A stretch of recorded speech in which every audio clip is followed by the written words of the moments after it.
tole je pa tipična slovenska žlehtnoba. Samo da človeka dol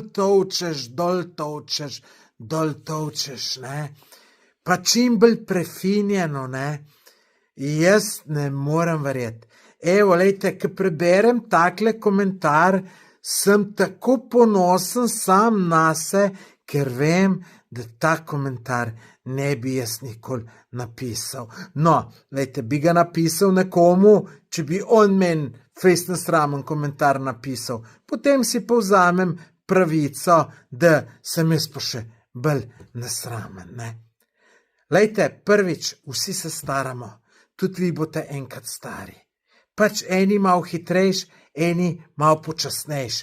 Ampak, lejte, če pogledamo Aleksandra, za svojih 70 let, če mene vprašate, super zgleda. Pravite, se je postaral izpred parih let. Ja, se je, vsi smo se. Lejte, ampak, veste kaj? Pač eno jakno je gor oblekel, ki mogoče ga je malo postarala, zato ker sem tle mrzlu noter, mu pa je reveža zeblo. Verjetno tudi, če bi se postrigel, bi malo mlajši izgledal, ampak tu sploh nima veze.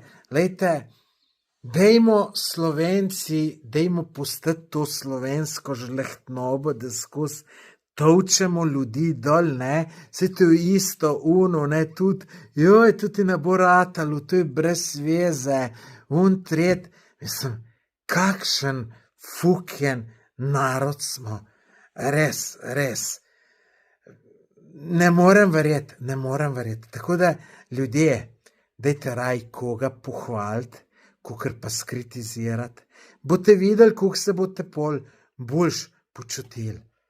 Pa ne biti ljudem navoščljivi, ne, ker, lejte, navoščljiv človek ne more biti srečen človek.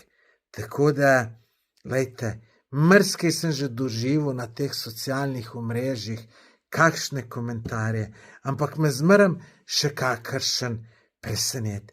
In zdaj bo ta komentator rekel, nič, samo resnico sem povedal.